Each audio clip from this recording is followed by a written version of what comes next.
Character by Samuel Smiles. Chapter 5c.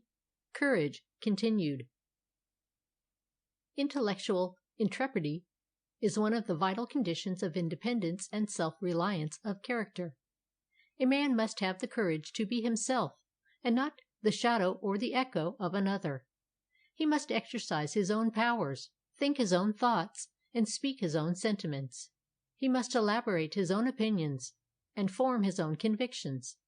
It has been said that he who dare not form an opinion must be a coward. He who will not must be an idler. He who cannot must be a fool. But it is precisely in this element of intrepidity that so many persons of promise fall short, and disappoint the expectations of their friends. They march up to the scene of action, but at every step their courage oozes out. They want the requisite decision, courage, and perseverance. They calculate the risks and weigh the chances, until the opportunity for effective effort has passed, it may be never to return. Men are bound to speak the truth in the love of it. "I had rather suffer," said John Pym, the Commonwealth man, "for speaking the truth, than that the truth should suffer for want of my speaking." When a man's convictions are honestly formed, after fair and full consideration, he is justified in striving by all fair means to bring them into action. There are certain states of society and conditions of affairs in which a man is bound to speak out, and be antagonistic, when conformity is not only a weakness but a sin. Great evils are in some cases only to be met by resistance. They cannot be wept down, but must be battled down. The honest man is naturally antagonistic to fraud, the truthful man to lying, the justice-loving man to oppression, the pure-minded man to vice and iniquity. They have to do battle with these conditions, and if possible overcome them. Such men have, in all ages, represented the moral force of the world. Inspired by benevolence and sustained by courage, they have been the mainstays of all social renovation and progress. But for their continuous antagonism to evil conditions, the world were for the most part given over to the dominion of selfishness and vice. All the great reformers and martyrs were antagonistic men, enemies to falsehood and evil doing. The apostles themselves were an organized band of social antagonists, who contended with pride, selfishness, superstition, and irreligion. And in our own time, the lives of such men as Clarkson and Granville Sharp, Father Mathew and Richard Cobden, inspired by singleness of purpose, have shown what high-minded social antagonism can effect. It is the strong and courageous men who lead and guide and rule the world. The weak and timid leave no trace behind them, whilst the life of a single upright and energetic man is like a track of light. His example is remembered and appealed to, and his thoughts, his spirit, and his courage continue to be the inspiration of succeeding generations. It is energy, the central element of which is will, that produces the miracles of enthusiasm in all ages. Everywhere it is the mainspring of what is called force of character, and the sustaining power of all great action in a righteous cause. The determined man stands upon his courage as upon a granite block, and, like David, he will go forth to meet Goliath, strong in heart, though an host be encamped against him. Men often conquer difficulties because they feel they can. Their confidence in themselves inspires the confidence of others.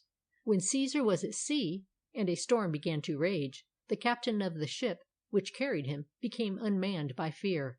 "What art thou afraid of?" cried the great captain. "Thy vessel carries Caesar!" The courage of the brave man is contagious, and carries others along with it. His stronger nature awes weaker natures into silence, or inspires them with his own will and purpose. The persistent man will not be baffled or repulsed by opposition. Diogenes, desirous of becoming the disciple of Antisthenes, went and offered himself to the cynic. He was refused. Diogenes still persisting, the cynic raised his knotty staff, and threatened to strike him if he did not depart. "Strike!" said Diogenes. "You will not find a stick hard enough to conquer my perseverance." Antitheses, overcome, had not another word to say, but forthwith accepted him as his pupil. Energy of temperament, with a moderate degree of wisdom, will carry a man further than any amount of intellect without it. Energy makes the man of practical ability. It gives him vie, force, momentum.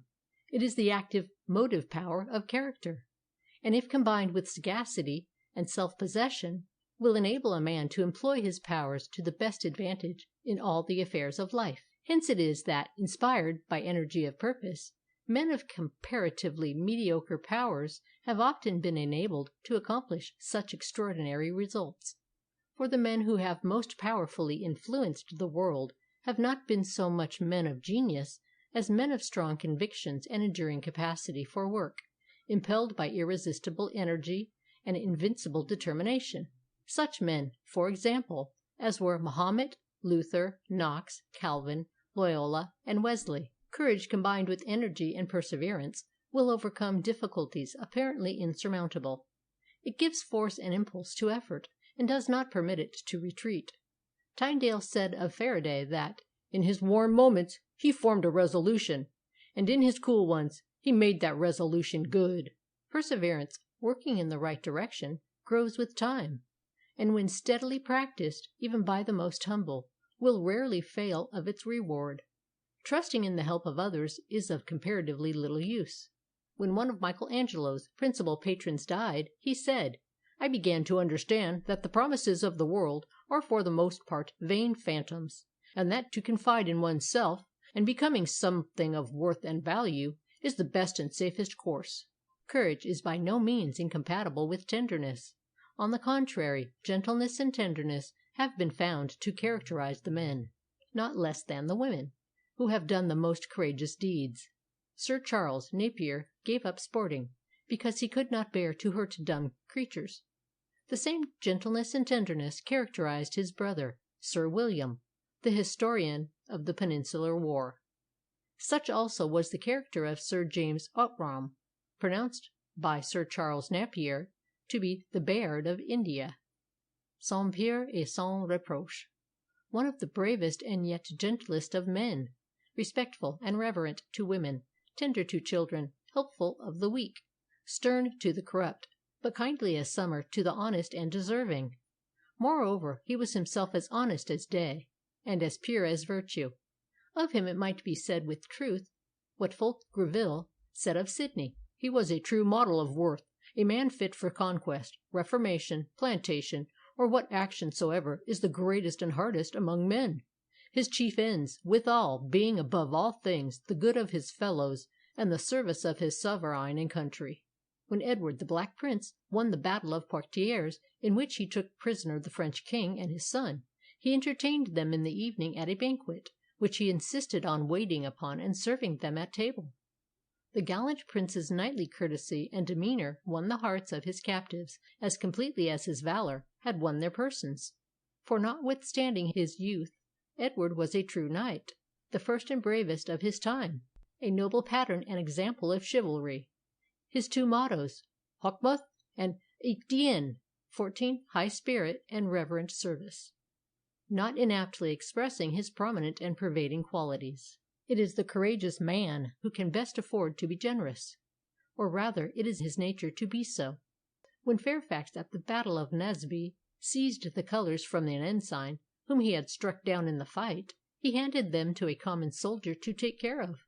The soldier, unable to resist the temptation, boasted to his comrades that he had himself seized the colours, and the boast was repeated to Fairfax. "Let him retain the honour," said the commander. "I have enough beside." So when Douglas at the battle of Bannockburn saw Randolph, his rival, outnumbered and apparently overpowered by the enemy, he prepared to hasten to his assistance, but seeing that Randolph was already driving them back, he cried out, "Hold and halt! We are come too late to aid them. Let us not lessen the victory they have won by affecting to claim a share in it." Quite as chivalrous, though in a very different field of action, was the conduct of Laplace to the young philosopher Biot, when the latter had read to the French Academy his paper Sur les équations aux différences mêlées. The assembled savants, at its close, felicitated the reader of the paper on his originality. Mung was delighted at his success. Laplace also praised him for the clearness of his demonstrations, and invited Biot to accompany him home. Arrived there, Laplace took from a closet in his study a paper, yellow with age, and handed it to the young philosopher. To Biot's surprise, he found that it contained the solutions, all worked out, for which he had just gained so much applause. With rare magnanimity, Laplace withheld all knowledge of the circumstance from Biot until the latter had initiated his reputation before the Academy. Moreover, he enjoined him to silence, and the incident would have remained a secret had not Biot himself published it some 50 years afterwards. An incident is related of a French artisan, exhibiting the same characteristic of self-sacrifice in another form. In front of a lofty house in course of erection at Paris was the usual scaffold, loaded with men and materials.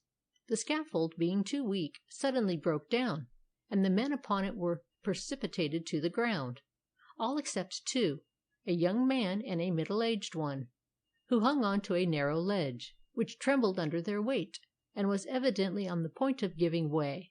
"Pierre," cried the elder of the two men, "let go! I'm the father of a family." "C'est juste," said Pierre, and instantly letting go of his hold, he fell and was killed on the spot. The father of the family was saved.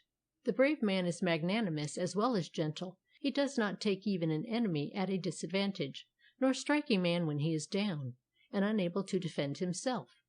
Even in the midst of deadly strife, such instances of generosity have not been uncommon. Thus, at the battle of Dettingen, during the heat of the action, a squadron of French cavalry charged an English regiment. But when the young French officer who led them, and was about to attack the English leader, observed that he had only one arm, with which he held his bridle, the Frenchman saluted him courteously with his sword and passed on. It is related of Charles V, after the siege and capture of Wittenberg by the imperialistic army, the monarch went to see the tomb of Luther. While reading the inscription on it, one of the servile courtiers who accompanied him proposed to open the grave, and give the ashes of the heretic to the winds. The monarch's cheek flushed with honest indignation. "I war not with the dead," said he. "Let this peace be respected." The portrait which the great heathen Aristotle drew of the magnanimous man, in other words, the true gentleman, more than 2000 years ago, is as faithful now as it was then. "The magnanimous man," he said, "will behave with moderation under both good fortune and bad. He will know how to be exalted and how to be abased. He will neither be delighted with success nor grieved by failure. He will neither shun danger nor seek it, for there are few things which he cares for. He is reticent and somewhat slow of speech, but speaks his mind openly and boldly when occasion calls for it. He is apt to admire, for nothing is great to him. He overlooks injuries. He is not given to talk about himself or about others, for he does not care that he himself should be praised, or that other people should be blamed. He does not cry out about trifles, and craves help from none. On the other hand, mean men admire meanly. They have neither modesty, generosity, or magnanimity. They are ready to take advantage of the weakness or defenseless of others, especially where they have themselves succeeded, by unscrupulous methods, in climbing to positions of authority. Snobs in high places are always much less tolerable than snobs of low degree, because they have more frequent opportunities of making their want of manliness felt. They assume greater airs, and are pretentious in all that they do. And the higher their elevation, the more conspicuous is the incongruity of their position. "The higher the monkey climbs," says the proverb, "the more he shows his tail." Much depends on the way in which a thing is done. An act which might be taken as a kindness if done in a generous spirit, when done in a grudging spirit, may be felt as stingy, if not harsh and even cruel.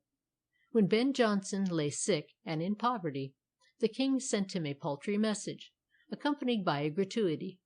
The sturdy plain-spoken poet's reply was, "I suppose he sends me this because I live in an alley. Tell him his soul lives in an alley." From what we have said, it will be obvious that to be of an enduring and courageous spirit is of great importance in the formation of character. It is a source not only of usefulness in life, but of happiness. On the other hand, to be of a timid and still more of a cowardly nature is one of the greatest misfortunes. A wise man was accustomed to say that one of the principal objects he aimed at in the education of his sons and daughters was to train them in the habit of fearing nothing so much as fear, and the habit of avoiding fear is, doubtless, capable of being trained like any other habit, such as the habit of attention, of diligence, of study, or of cheerfulness. Much of the fear that exists is the offspring of imagination, which creates the images of evils which may happen, but perhaps rarely do, and thus many persons who are capable of summoning up courage to grapple with and overcome real dangers are paralyzed or thrown into consternation by those which are imaginary. Hence, unless the imagination be held under strict discipline, we are prone to meet evils more than halfway, to suffer them by forestallment, and to assume the burdens which we ourselves create. Section 18.